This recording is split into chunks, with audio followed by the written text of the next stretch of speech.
Atam jirtu fayyaa keessanii nagaa keessanii ijoollee Oromoo dargaggoo Oromoo shamarran qeerroo qarree hundumti keessan atam jirtu nagaa keessanii fayyaa keessanii har'a waa xiqqoo ishee qabadheen yaadde yeroo keessanii yeroo dheeraa isin jalaa hin fudhadhu garuu wanta irratti haasa'uun barbaachisu baay'ee barbaachisaadha waan jedhe yeroodhaa yerootti gadi ba'een ibsa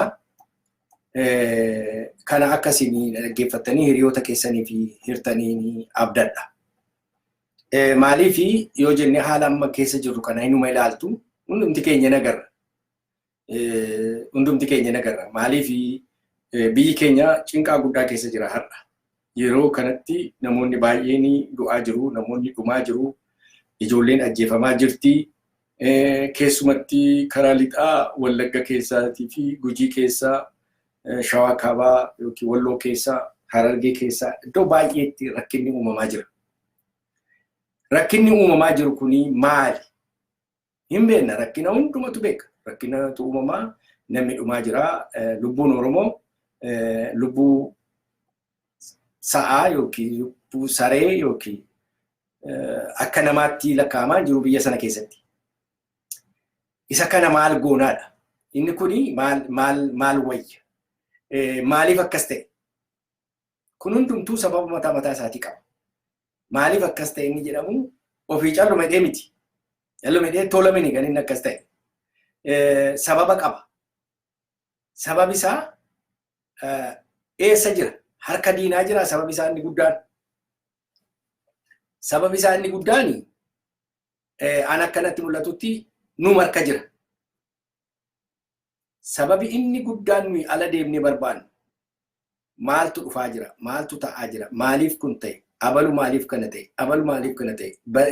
Namni keenya maaliif dhuma? Wallaggatti maa dhuma? Gujiitti maa dhuma? Eessatti maa dhuma? Asitti maa dhuma jennee odeessina. Garuu sababi isaa of keessa ilaaluu dadhabuu keenyarraa kan ka'edha.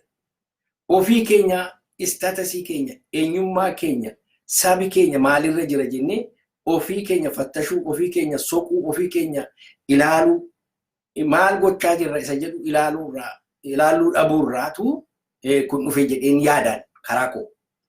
Inni guddaa ani irratti ilaaluu barbaadu gaa namni keenya eessa dhaabataa jira? Dhaabbiin nama keenyaa eessa har'a? Bakka kam dhaabataa jira isa jedhudha. Mee sheer godhaati isa kananii agarsiisuu barbaada. Dhaabbiin keenya eessa? Eessa dhaabataa jira? Namni kun hundumtuu eessa dhaabata? Eessa jira isa jedhu ilaaluu qabna. Maaliif yeroo hundumaa nuyi nama kan biraa ilaalla. Bakka kan biraa caqafna. Garuu rakkinni isaa nu bira. Rakkinni isaa numa bira jira. Numa ana si. Anaaf si. Warra addana keessaan ilaaltanis. Anaaf si bira jira. Isa kana ilaaluu danda'utu nurra jira. Isa kana attamitti reversii goone saba keenya bira dhaabannaa isa jedhudha. Kan inni ilaaluu barbaadu. Tokko kana. Lammata ani wanti baay'ee na gaddisiisu Oromooni of fuuldura ilaalaa jira. Hin horaa hin guddifataa. Ijoollee kee gaafattee ijoollee keetiin maal ta'uu barbaadda jettee guddachuun barbaada. Inni kaan naggaadee ta'uun barbaada. Inni kaan roobbilaa ofuun barbaada. Inni kaan doktora ta'uun barbaada. Inni kaan kana ta'uun barbaada. Guddachuun barbaada. Diriimii isaanii, hawwii isaanii sitti mu ijoolleen kee. Mee dhaqee ijoollee gaafadhu. Ijoolleen kee yeroo akkasiin jedhanii gara fuulduraa ilaalu ijoolleen. Yeroon guddadhu kanan ta'aa jedhanii. Har'a yoo ati fiicharii ijoollee keessatti qooda hin fudhattu ta'e. Har'a ijoolleen koo kana ta'uu danda'u jettee ingeejii ittiin gootu ta'e. Fiicharii isaanii kana keessatti qooda fudhachuun narra jira.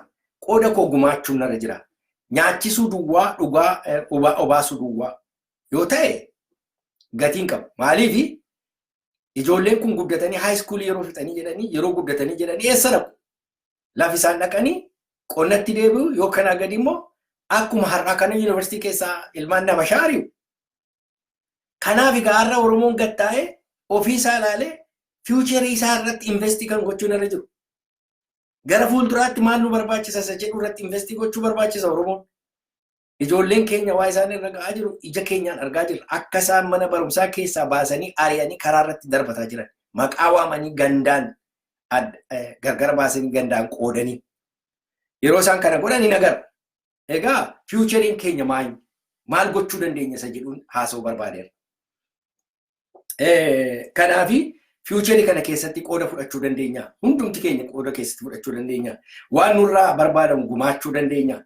Isa kana amma gaa kanaafanii mee Oromoon kun akkuma inni itti qindaa'ee jiru, akkuma inni itti organaayizeef godhee jiru.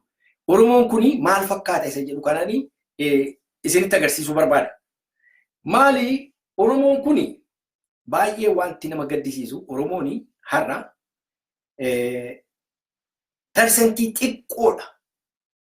Viizhinii qulqulluu qabaatee Oromoon kana ta'uutu irra jira kan jedhu persentii xiqqoodha dhugaa dubbachuudhaaf. Baay'ee xiqqoodha. Baay'een isaa completely confusionii keessa jira. Of wallaalee dhumu garatti deemu wallaalee Oromoo. Baay'ee nama gaddisiisa. Mee ilmaan Oromoo akkanitti kategorii kana siile ilaala. Maalan godhee kaa'e beektu Oromooni siriin keenya gindiin keenya tokko hundumti keenya kuni muka godheen hojjedhe odaa godheen hojjedhe addana hiddi keenya kuni Oromoodha hundumti keenya kana keessaa biqilaa jechuudha. Yeroo kana keessaa biqilutti waan isin dinqu Oromoon iddoo baay'eetti yeroo ol bahee jedhu ilaamee kana ilaala caafii isaa kana ilaala hirameera. Har'a daqiiqa kanatti Oromoon inni kaani biyya keessatti poolitikaa warra OLF dur hoogganaa turanii amma ODF faa jedhanii of moggaasan. Giruuppii sana keessa jira. Giruuppiin tokko OPDO keessa jira. Qudoon tokko OPDO keessa lixee jira. Qudoon tokko immoo KFO keessa jira. Qudoon inni tokko immoo Oromoodhuma jaanjootu jira. Oromoo garatti deebi'ee wallaale. Oromoo sabummaa isaa hin beekne. Oromoo eenyummaa isaa kan wallaale. Kan lafa abbaa isaatii gurguru. Kan namatti harka kenne. Kan namaaf dhibaayyuu godhu. Gara ofii isaatii nyaatee jireenya mataa isaatii geggeesse dantaa tokko kan hin qabne. Nama tokkoof kan hin ilaalle isatu jira jechuudha. Oromoonni tokko immoo maqaadhaaf sabboonaaf hin jedha. Yeroo karaa ilaaltanii ani sabboonaadha jedha. Garuu in reality confusedidha sabboonaas miti. Sabboonaadha jechuun dandeessu. Kana keessatti warra akka eliitii Oromoo kana afaan keessa kaa'e. Warra akkasii kana. Kan biraan egaa addana kan jirtu sabboonaa viizhinii clear viizhinii kan qabuu fi sabboonaa viizhinii hin qabnetu jira addana. Mee ilaalaa. Addana jalaa kan hin kaa'e Qilinxoon kaa'e. Qilinxoo jechuun maal jechuudha ilmaan Oromoo? Ilaa Qilinxoo jechuun opportunistii itti hirkatteetu hidda biqilchitee amma qilxoo faa yoo ilaaltan dambii faa yoo ilaaltan itti marattee biqilti. Hin biqilti irratti latti. Hidda sana keessaa xuutti. Isaan jiraachisa guddaa kanatti hirkattee jiraattee garuu yoo qilleensi guddaan dhufe Qilinxoon kun hin jigdi. Hin baddi. Isheen kuni maalan jedhe isheen kana ijoollee eessumaan jedhe ijoollee walakkaa Habashaa walakkaan Oromoo warra akkasiiti. Qilinxoodha isaan. Qilinxoon kuni Oromoon kun yoo ofirraa hurgufe hin baddi. Isheen kaan egaa amma baay'een Qilinxoon kun ijoolleen eessumaa kun eessa keessa jirti? Addana ODF maaloo warra jedhan kana warra galanii hojjetan kana keessa. Kaan isaanii addanatti infiltireetii godhaniiru. OPDO keessa jiru. Kaan isaanii KFO keessa jiru. Kaan isaanii as keessa babbaqatanii Qilinxoo kana keessa ijoolleen nafxanyaa akkasittiin jiraatti jechuudha. Egaa ijoolleen nafxanyootaati kun warra afaan Oromoo beeku, Qilinxoonni ittiin jedhu kun warra afaan Oromoo beeku, warra waa'ee Oromoo dubbatu garuu ilmaan Habashaati. Amma egaa dhiibbaa guddaan inni jiru gara kana directionii isaa kan inni agarsiise yoo laaltanii yoo maappii kana akkanitti qopheesse laaltanii ilaa asii ka'ee gara kanaatti adeemu. Garri kuni akkas dhiibbata sabboonaa dhiiba. Maaliifi Itoophiyaadha laa. Warri kun hundumti isaanii Itoophiyaadha. Warri kun hundumti isaanii Itoophiyaadha laa. Ilaala ilmaan Oromoo. Am ishee kana duwwaadha. Pireesharii guddaan kan inni irra jiru waboodhaa fi sabboonaa duwwaadha. Persenteejii ishee 10 taatu, meebii 5 taatu Oromoo keessa. Garuu haqa dhugaa kan qabu ishee kana. Warri kun hundumti isaanii ageenistii wabooti. Baay'ee isaanii hin sobu malee ageenistii wabooti. Eenyu wajjin dhaabatu? Itoophiyaadha wajjin dhaabatu. Itoophiyaan eenyu wajjin jiru? Nafxanyootaa wajjin. Gruupii Abiyyi wajjin jiru. Afaaniif garuu kan isaan dubbatanii, afaaniif kan isaan haasa'anii gaaf addana jirra jedhanii sitti haasa'u. Garuu in reality addana jiru. Itoophiyaa kaampii kana keessa jiru. Ilmaan Oromoo gudii kana ilaalaa. Mee kana ilaalaa. Hundeen keenya hundumtuu Oromoodha. Kana gaa inni ani hin bannaa. Baduu dandeenya. Hin baduun hin danda'ama yeroo jiru namni baay'eetu natti falma.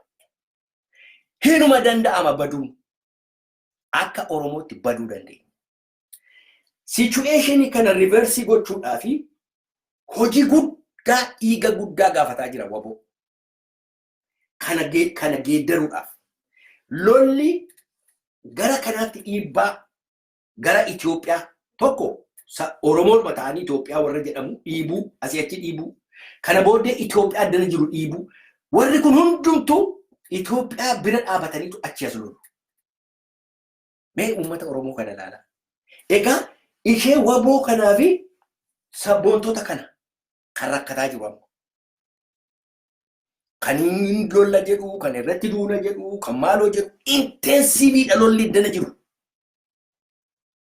Dhiigatu dhangala'aa jira. Jaarsolii du'aa jira. Ijaajjiitti nama 20-30 awwaalaa jiru. Ilmaan Oromoo. Nama 1000 awwaalamaa jira. Dhumaa jira. Biyyi gubataa jira. Gaaratu gubataa jira. Egaa attam godheetu isheen kun duwwaani kana hundumaa caccabsitee mootee Itoophiyaa kana wajjin teessee waa'ee Itoophiyaa haasa'uu dandeessi. Mee imaajinii godhaa. Akka inni clearly isinii galuun barbaadan. Ila percentage isheen kuni addana 80 jira Oromoo kan jedhamu. Percentii 80 kun kana. Attamitti mo'uu dandeessi kana. Optionii nu qabnu waan tokkitti duwwaa. Waan tokkitti duwwaa optionii nu qabnu. Optionii nu qabnu yoo akka sabaatti jiraachuu barbaanne ishee waboo kana addana jirtu kana ishee percentii 5 kana irratti du'uu duwwaa. Yoo kana give up goone inni kun nurra galagala. Inni kun dhufee Itoophiyaa qabatee dhufee nurra galagala. Oromoo waan jedhamu hin jiraatu. Iddoo keenya garbummaa duriitti gad deebinaa jechuudha. Attamitti situation kana reverse gochuu dandeenya.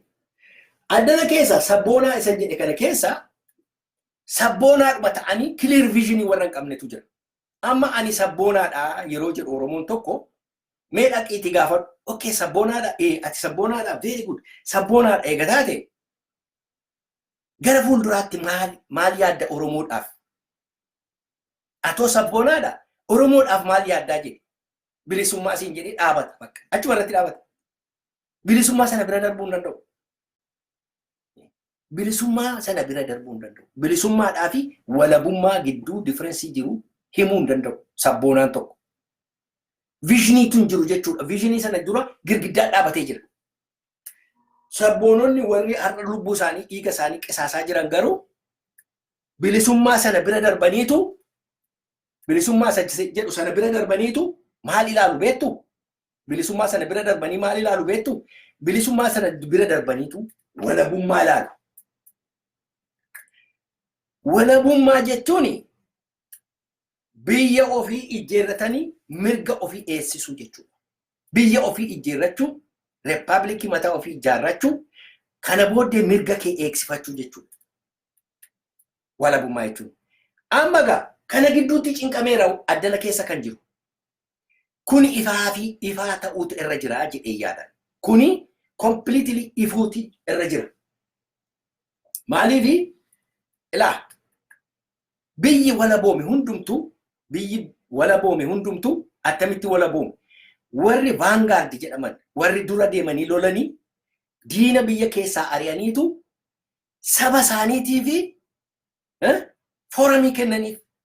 Saba isaanii eega completely wala boomsanii booddee sabi dhufee taa'eetu jiran haala kanaan jiraachuu barbaaddu moo bilisoomuu barbaaddu? Referendamiitti dhiyeessu jechuudha.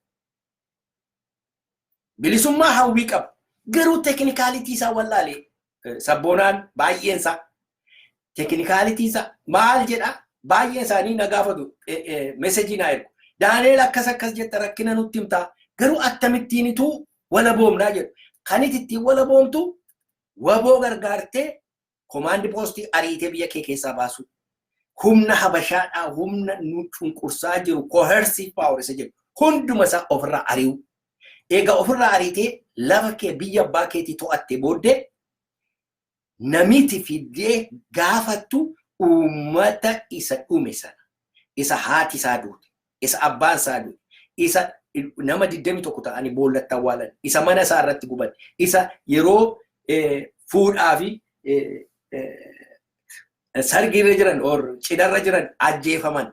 Warra akkasii kana warra madaa'e, warra first hand experience qabu, warra madaa'e, warra dhiphate, warra rakkate, warra kana fiddeetu warra kan biraa warra dhuguma oromummaan itti dhaga'amu fiddeetu gaafattaa jechuudha. Isaaniitu foramii laattaaf. Isaanii fi hafuura akka inni baafatu godhu. Amma gaa jetta. Kunoo diinni hin jiru. Ijoollee kee duwwaatu jira. Kunoo naannaa kee kana kan marsee jiru ijoollee keeti. Kan qawwee qabatee biyya kana wala boomsilaa kunoo alaabaa kana jala jirta. Har'a attamitti jiraachuu barbaadda? Itoophiyaa isa jedhamu kanaa wajjin jiraachuu barbaadda? Yoo Itoophiyaa wajjin jiraatte ilaa kana si argata, kana qabda, kana argata, kana laatta, kana fudhatta jettee lafa keessaa. Yoommoo lakki qophaa koon jiraadha jettee immoo ilaa kana dhufa jettee lafa keessaa. Waan jiru fuutee xarabbeessaarra keessaa, teebilii sanarra keessee fitu filadhu gaa jettaan akka gaariitti eega barsiifte booddee. Uummanni Oromoo gaafa sana yaada qulqulluudhaan, yaada bilisa ta'een, hafuura bilisa ta'eenitu yookiin Itoophiyaa wajjin hin jiraadha. Referendum inni jedhamu gaa isa kana lamaan Oromoo. Hamma sanaatti short cutting hin jiru. Wanta fedhe yoo dhufe samiirra baate, lafa jala baate short cutting karaa qaxxaamuraa jedhamu hin jiru. Karaan jiru referendumii dhiyeessuudha. Uummata kee bilisoomsitee, walaboomsitee, mootummaa kee irree kee eega jabeeffattee booddee biyya kee keessatti uummata keetti dhiyeeffachuudha. Eertiraan kana godhani, Mugaabeefaan kana godhani, biyyi walaboome hundumtuu kana godhani. Keeniyaan keessatti ilmaan Oromoo waggaa 60-70 dura Keeniyaa keessatti Joomoo Keeniyaataaf warra Boorana Oromoo waamanii referendamiitti dhiyeessan. Oromoo nu wajjin jiraattu moo Itoophiyaa warra Oromoo keessanitti dabalamtu jedhanii gaafatan. Mirga isaanii gaafatan. Yennaan lakki isaan iyyuu garbummaa Habashaa jala jiru nu isinii wajjin jiraannaa. Mirga keessan paarlaamaa keessan keessatti nu eeddanii yennaan isinii wajjin jiraannaa jedhanii autonomii fudhatanii kunoo Booranni Keeniyaa mootummaa Keeniyaa keessa jiraataa jira. Ilmaan Oromoo kan nu baasu kana. Kana gochuudhaaf egaa baay'ee lola intensive ta'e eenyurra jira? Waboorra jira jechuudha. Wabooni clear standii kana uummatatti ibsuu qaba. Nuyi kan nu barbaannu hiree keenya murteeffachuu jechuun biyya walaba ta'e eega ijaarree booddee referendamiitti dhiyaachuudha jedhee ibsuu qaba. Si'a miliyoonii tokko irra deddeebi'e. Uummati kana amanuu qaba. Uummati kana yoo amane warri kun firee kalsikii haafa kun hin baddi guyyaa tokkotti. Maaliif qawween addana jira? Qawwee kan qabatee jira. Warri ayyaallallattuun warri addanaa lafa dhiittu 80% kun homo tokkotti hin galtu gaafa sana. Hin baddi. Ilaa hundi ishee salphii galteetu hiriira galtee dhuftee miila dhungaltii dana dhuftee. Ayyaallallattuu hin beekna. Warra ayyaallallattuu hin beekna wajjin jiraannee beekna wajjin hojjennee beekna. Akka isaan itti filippii godhan halkan tokkotti filippii godhanii akka isaan dhufanii miilatti qofan hin beekna. Inni kaan immoo dhufee yaada geeddarsiisuudhaaf waboo jedhanidha. Inni kaan dhufee ajjeesuudhaaf achi keessa summii itti furfursuudhaaf dhufu.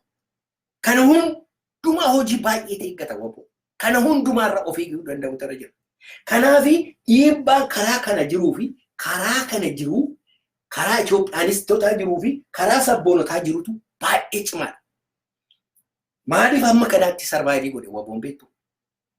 Dhugaa qaba. Dhugaatu wajjin dhaabata. Haqatu wajjin dhaabata. Qawwee immoo qaba. Kana lamaan dhugaadha. Haqaa fi qawweedha. Haqaaf qawwee waan qabuuf dhaabate jechuudha waboon hamma ammaatti. Ilmaan Oromoo kanatu dhaabe waboon. Silaa waboon halkan tokkoon bulu hin fixu. Guyyaa saafaa lafarraa duguuganii fixu. Kanaga inni isinii jechuu barbaade ishee kana. Isheen kuni amma gaa addanaa ila warri qilinxoon kun akkan isiniin jedhe ijoolleen adaadaa ijoolleen eessumaa kuni yeroo qilleensi guddaan muka kana raasu qilinxoon kun hin cabdi hin baddi. Eessalatti infiltireetii gooti kana keessa litti. Amma gaa kana keessa litti hojjaa qabdeetti. Eessa litti isheen kaan addana litti isheen kaan maaloo keessa litti isheen kaan baa'oo keessa litti isheen kaan maaloo keessa litti. Akkasittitu dhaqxee achichi keessatti siipin gooti. Inni kana keessatti litti. Inni kun immoo banaa dhagaa. Pirinsipiliin qabu hin xuuxa asii ol. Abbaa fedha asii ol xuuxa. Ispoonjii. Inni kun garuu pirinsipilii waan qabuu fi duudaadha. Haardiidha. Dhagaadha. Hin xuuxu asii ol. Ishee akkasii achi barbaarii kana addana keessatti hin galchu. Of keessaa rukuta. Isheen hin sodaatti gara nan dhufu. Kanaafitu baay'ee humna guddaa hojii guddaa hamma du'aatti nu gaafatan. Salphaa miti. Kun salphaa miti. Yoo kun hin ta'u ta'ee har'a I guarantee yoo waboon bade Oromoon tasa lafa ka'uu hin danda'u. Oromoon inuma lafa ka'uu hin dandeenye. Deebi'ee Oromoon akka sabaatti jiraachuu hin danda'u. Inuma hin dandeenye. Oromoon akka sabaatti jiraachuudhaaf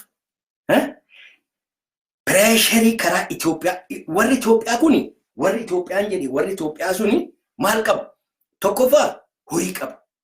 Lammata TV qabu. Reediyoo qabu.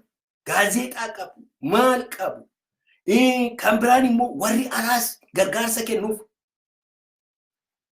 Warri alaas hin gargaaru. Warri Arabaa hin gargaaru. Warri Awurooppaa hin gargaaru. Warri Ameerikaa hin gargaaru. Maaliif lafa abbaa keenyaa kana saamuu barbaadu? Lafa kana fudhachuu waan barbaadaniif hamma du'aatti gargaaru. Kanaaf Oromoon garaadhaan bitame kuni dhimma isaa miti. 80% kan ta'u kana keessa jira. Har'agaa ishee xinnoo kana balleessuudhaaf hamma danda'an hojjetaa jiru ilmaan Oromoo. Attam goon attamitti dhaabannaadha. Kanaaf egaa hamma danda'ame akkasittiin dhaabachuu qabna. Maaliif hin banna jedhe? Mee Abiy wanta naasa'u dhaggeeffadha. Abiy maal jedhe? Oromoon jedhe. Abiy kan inni jedhu Oromoon jedhe. Afaan Amaaraa lakkoofsa tokkoffaarraa kaasanii jalqabuu qabu. Maaliif jedhe? Ilaa kan itti raashinaalaayizii godhu ilaala. Raashinaalitii isa yoo uummanni hundumtuu mataa isaatiin afaan isaatiin baree guddate uummanni kun kan gargar deema. Kan uummata kana simentii godhee walitti fidee walitti hidhu afaan Amaaraatii jedha. Mee akka loojikii isaa ilaala. Maal jechuu isaati? Kana jechuun afaan Amaaraatiin jiraachuutu nurra jira. Sirna duriitiin buluutu nurra jira jechuudha. Waan takka in clear sentence kana jechuudha. Oromoon kanatu galuu fidee rakkataa jira. Kan biraan immoo waa'ee lammaa fa'aa odeessu. Waa'ee lammaa amma namoonni baay'een achi keessaa warra sana keessaa nama butachuu barbaadu. Lammaan jiramini abaluun koo jiramini warra jedhantu jira. Lammaan jechuun Abiy lazzabtanyaa jedha. Abiy afaan dammaati lammaa jechuun. Abiy akka nama maraateetti akti godha. Beekaadha. Ijoollee Habashaatu akkasitti godhii ittiin jedhanii rakkisaa jiru. Kanaaf akkasittiin akti gochaa jira. Kanaaf ijoollee Habashaatii wajjin hojjetaa jechuudha. Kanaaf ani waa'ee hiree murteeffannaa kanaaf, waa'ee walabummaa kana, waa'ee referendamii kana uummanni Oromoo clear vision qabaachuu irra jira inni jedhuuf. Kanaaf kan biraani kan hin jechuu barbaadu uummanni Oromoo har'a dhumaatii amma irra gahu kana. Baay'ee dhumaatii guddaatu jira. Sobaan uummata Oromoo afaan faajjessaa jiru. Sobu gurguddaa gaditti ergu. Hin sobu. Sobaanitu uummati nama hiitanii nama ofii isaaniitii hidhanii nama hiitanii jiru. Ofii isaaniitii kana godhanii. Uummati Oromoo kuni baay'ee rakkina guddaa keessa jira. Namni beeku namni international levelitti waa beeku kuni uummata Oromoo kanaaf dhaabachuu hin dandeenye. Har'a mee ilaala warri eliitii jedhamullee yeroo xalayaa barreessanii baay'ee nama gaddisiisa. Nama jirma fudhatee shimala fudhatee siree bu'uudhaaf dhufetu harcummee fudhattee dhatta. Mee ilaala. Namichi kun shimala mataasi uruu dhufe. Ati garuu harcummee fudhattee dhatta. Waan akkasii tokkotu jira. Abiyyi yeroo kataban maal jedhu Abiyyi ati Oromoodha. Ati kana ati yeroo piraayisii sana argatte gammannee turre. Ati kana nuu gootee turte. Ati maaliif kiraayimii akkasii keessa lixxa? Maaloo si gorsina nama na. Kiraayimii akkasii kana keessa maaliif lixxa? Kuni kiraayimiidha. Nama ajjeesuu, nama jenosaayidii geggeessuun kiraayimii guddaadha. Maaliif hin dhiiftu kana? Ani intellectually hundumaa mini kan akka jedhu. Anamma asirratti keessumatti intellectualota warra Abiy has to go. Abiy baduu qabu warri jedhani galata guddaan gashaaf. Maaliif standing isaanii clear. Keessaa gadi ba'anii Abiy baduu qabu warri jedhantu jira. Hunduma isaanii miti. Achi as deebi'anii immoo warri immoo sabboonota fakkaatanii Abiyyi miila qabatantu jira. Abiy lola keessa seeneera. Abiy qawwee ulmaan Oromootti shakashakaa jira. Jenosaayidii geggeessaa jira. Jenosaayidii keessatti defendee gochuun mirga keeti. United Nation Charter keessa jira. Jenosaayidii yeroo biyyi tokko keessatti geggeeffamu biyya keessaa bakkee defendee gochuun mirga keeti. Mirga kanallee exercise gochuu dadhabe namni keenya. Gadi ba'ee Abiyyiin kadhachuu. Abiyyiin recognize gochuu, legitimize gochuu. Abiyyi akka nama nagaa nama normaalitti balleessaa godhe malee isa jedhu akkasittiin kataba ilmaan Oromoo gadi yaa'e. Baay'ee nama gaddisiisa. Ani baay'ee na'e yeroo kana argu. Kanaafanii kaataagorii Itoophiyaa kana keessan kaa'e jira kanas. Kanaaf dammaqanii achi as ba'uu danda'uu qabu jirri kun. Kanaaf ilmaan Oromoo wanti ni gochuu dandeenyu hamma dandeenyetti gaa pireesharii isa waboorra jiru isa sabboontota gama sabboontotaatiin pireesharii guddaa jiru kana isa hamma danda'ametti irraa kaasuu yaaluudha. Isa bira dhaabachuu, isa deggeruu, isa wajjin dhaabachuu. Wanti nu baasu kana duwwaadha. Inni immoo dafee politikaal wingii isaa jabeeffatee akka inni biyya dabalataa deemu, iddoo babal'ifataa deemu, akka inni ofiisaa defendee gochuu. Kanaa gadi ilmaan Habashaa qophaa'anii jiru. Hamma funyaanitti hidhatanii. Abiyyi amma funyaanitti hidhateera. Hundi isaanii hidhataniiru. Mee har'a ilaalaa callumadhaati ilaalaa. Oromooni hin iyya. Mee isti gara bahaa Oromoo jiru ilaalaa. Yes, hammi tokko ka'ee iyyaa jira amma warra dhumaa jiru. Garuu warra daldaltoota jiru akka sagaleen isaanii ukkaanfaman kan godhan kafaa'oo keessa maaloo keessa galanii dhaqanii akka waa takka hin jirretti sobaniitu hin dubbanne akka jedhanii fi abaloo dhanii nama jeesaa jiru. Abaloo jedhanii. Shawwadaadhaanis akka lakkii hin dubbanne akka hin jennetti akkas keessa bubuusaa jiru. Maaliif namatu gaaffii itti kaasuu jalqabe. Maaliif hin dubbattan jechuu jalqaban. Kanaaf xinnoo darbatu keessa. Garuu waa takka waa'ee kanaa namni kaasuu jiru. Ilmaan Oromoo Wallaggi dhumeera. Gujiin dhumeera. Walloo akkasittiin. Namni lafarraa duugamaa jira. Kan biraa miti. Gandaan Wallagga jedhanii ijoollee mana barumsaa keessa maqaa isaaniitiin hiranii fuudhanii dhaqanii karaa irratti gataa jiru. Yuunivarsiitii hundumaa keessa ari'aa jiru. Maaltu si wayya kana caalaa maal barbaadda? Maal barbaadda? Keessumatti warri amantaa kiristiyaanaa, amantaa islaamaa keessa jirtan. Warri kongregeeshinii garaagaraatti jalatti walitti qabamtanii jirtan. Kanaafitu jarri kun hundumtuu yoo hundumti keenya walitti dhufnee waboo bira dhaabanne geeddaramsa guddaa agarsiisuu dandeenya. Kana waa tokko gochuu dandeenya. Kana gadi akkasittiin immoo inuma duguugamna. Ilaal maanni large people mentality kanatu nuti taphataa jira. Maanni gowwummaadha. Nuyi baay'eedha. Nuyi guddaadha. Inni jedhamu kuni baay'ee over inflating godhe. ispiilii tokko xaaqoranitti kennan kun hundumtuu hin jiga. Tokkichaan uranii ennaan qilleensatu keessaa yaa'a. Oromooni waan hin taane infileetii of godhee of bokoksee gubbaa sana of kaa'e. Isa kana inni nama sodaachisu. Ana baay'isee kana sodaachisu akka hin jirre waan dhugaa hin jirre kana alatti infileetii taanee bokoknee jiraanna. Inni nu bokokse kun immoo nu balleessuudhaaf. Lakkii badaa jirraa, dhumaa jirraa, dhumaatii kanarraa of oolchuu nurra jira. Amma ka house is burning jetti faranjiin. Manni gubataa jiraa jetti. Haasaa kan qodaa qabdu hunduma isaa lafa kaa'iti bishaan fudhuutti fiigii jetti. Amma urgency kana arguu dadhabe Oromoon. Urgency kana arguu dadhabeetu house is burning jedhu manni kee gubataa jira san jedhu sana arguu dadhabeetu galagalee warra Itoophiyaa ni jedhe kana. Giruupii Itoophiyaa kanarraa waa eegaa jira. Yeroo afaan lama dubbatee as dubbatee warri poolitikaa warri biyyatti galanii waan tokko dubbate isaanii already bitamaniiru. Hin dhumate hin jiru. Baabbaa hin jiru. Isaan Abiy harka isaas keessa gasheera. Kana isaa keessa jirudha barruu isaa keessa. Waan tokko gochuu hin danda'an. Abiyyi ala dubbachuu hin danda'an. Isaanirra abdii kutadhuun hin jiru kana. Isaanirra abdii kutattee kan na baasu waboo ishee laga keessa jirtu uummata isa badaa jiru barattoota warra ari'ame kana akkamittiin hin gargaara akkamittiin hin karaa qabsiisa akkamittiin wabootti maka jettee hojjechuurra galagaltee warra Itoophiyaa kana warra addana confuse si godhu kana mataa si naannessu kana nan ilaala jettee jennaan dhuma keeti baduu keeti badiisa keeti kanaaf ani Oromooni badiisatti adeemaa jira.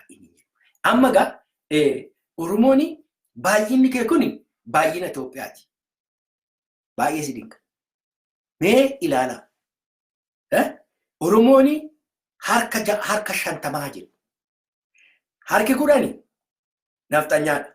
Itoophiyaani harka 20 yatte naftanyaa irraa fuute. Naftanyaa ijoollee sumaa irraa fuute. Direedawaa keessa maaloo keessa warra qubattee gaarii sensitii kana keessa qubattee jirtu persentii 10 illee jiru. 10 moyyuu alaannuuf. Amaarri 20 achitti dhaqi dabale 30 ta'aniiru bini. Ati 40tti gadi buute. Achi keessaa immoo warra opportunistii kana warra nama gurgurate warra garaadhaaf jiraatu warra akka maaloo kana yoo fuute persentii 10 yoo taate achitti dabale. Amma 40 ta'an jirre Itoophiyaan. Isa keessaa immoo OPDO fudhadhu Oromoo jaanjoo kana isa manna abbaa keetii saamame wajjin saami isa jedhu sana warra dantaa tokko hin qabne 10 fuudhu isa immoo itti dabale 50 ta'an ati 30tti gadi deebi. Akkasittiin kompeerii gochaa deemuu danda'u sirra jira. Akkasittiin madaala keessatti kaa'u sirra jira. Baay'ina keessa na duwwaan ilaali. Kanaaf har'a Itoophiyaatu Amaara isa jedhamu Amaaratu Oromoo caala nan bareeda. Maaliifi kana hundumaa dabalata Amaara horiidhaan bitee fixe. Horiidhaan bitee fixe akka jirutti. Garaadhaan bitee fixe akka jirutti. Banneerra ilmaan Oromoo. Dhumneerra hin jirru. Jirra jettee hin gowwoomin. Jirra jettee hin gowwoomin. Dhumneerra. Kanaafitu ilaa kophaa ishee jirti waboon. Ilaa kornerii kana keessa kophaa ishee jirti. Kophaa ishee. Hidhii dhumaan isaanii kana hidhatanii dhiiga dhugaa obbolaa isaanii awwaallachaadhatu lolaa jiru. Wanta qabnu hundumaan gara kanatti yoo fuula keenya deeffanne malee tasa jiraachuu hin dandeenyu ilmaan Oromoo.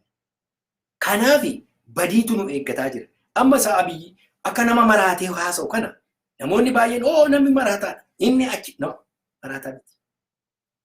Beekaadha akka inni akkasitti aaktii godhu warri nafxanyootaa taa'anii mala hojjetaa jiru. Waan barbaadde arrabseeru. Isaanii ajendaa isaanii karaa Abiyyi. Amma Abiyyi dheengadda የጉጂ ቋንቋ የቦረና ቋንቋ ማል jechuudha sana jechuun isin gaba ilmaan Oromoo. Stupidly dha yaaltu no miti. Oromoon tokko miti. Loqoda garaagaraa afaan garaagaraa qaba. Kanaafi Oromooni akka neeshinitti yookiin akka sabaatti miti. Akka sabaatti miti akka gosaatti garaagarummaa waan qabuufi Oromiyaa inni jedhamu kuni jiraachuun irra hin jiru. Jiraachuus hin danda'u. Namicha tokkotu seenaa tokkoon isinitti himu.